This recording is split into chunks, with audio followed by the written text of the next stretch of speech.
Welcome back to the channel. Tonight we're going to start going back into doing some what I call the quick inbox reviews of stuff that's in my stash, and hopefully I will get to building sometime soon.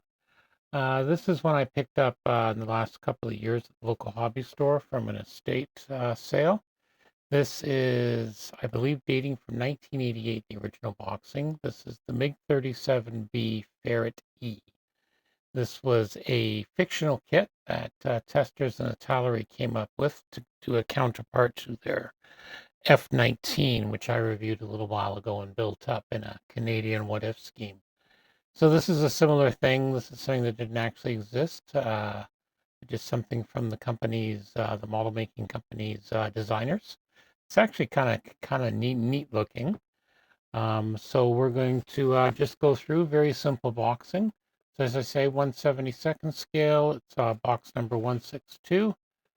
And if we look at the back, we've got a couple of fictional schemes here, both a black stealthy scheme and gray over flat white scheme. So we will start with the parts themselves. Fairly simple, all of 2 trees.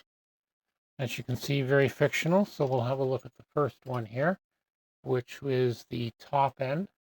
For the time, simple molding, very low parts count, nothing much in terms of panel lines, slight slight engraving.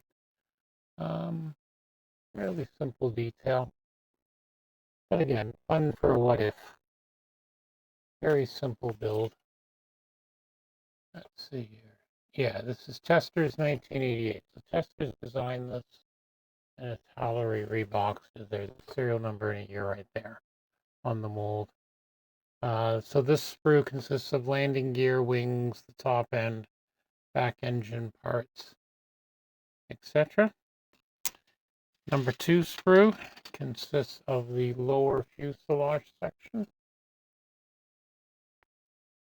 along with some flaps, even a couple of internal weapons if you wanted to build it with the stores open.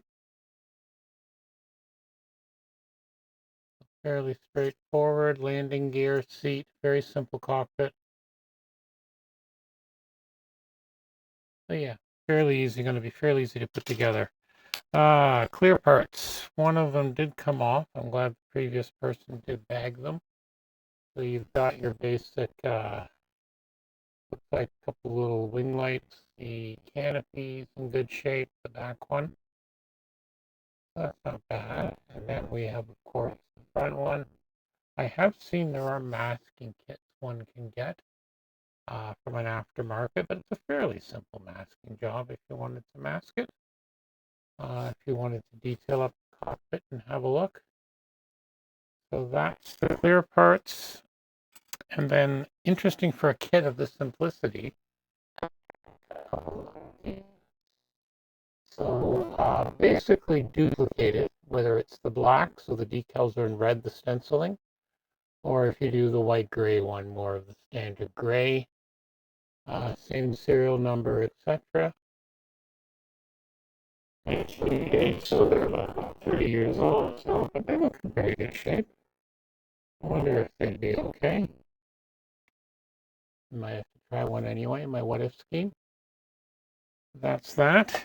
And then we will move on, of course, to the instructions. So fairly simple instructions for the time. Picture at the front, folds out to the very long length. All the paint callouts are Testors, Model Master, or Italeri paints. Not surprising considering the wardrobe kit. Basic cockpit assembly, tub, very limited instrument panel, three parts to the seat, and a joystick as I call it, control column.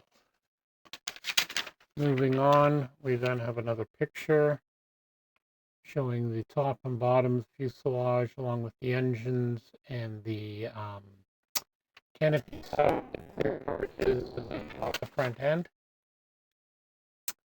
And you flip it over, put on a lot of the other bits and bobs, air brakes, things like that, engine exhausts. If you want to display the canopy open, there is an extra step there, little to help keep it open. Moving on to the back is basically landing gear, some more external ordnance. If you do want to put the bay open, you do have to do some work with the knife. Again, pretty typical for the time. And then you've got the basic paint scheme and the stenciling decal basics. So again, nothing too surprising there, but again, looks like it could be a fun little kit.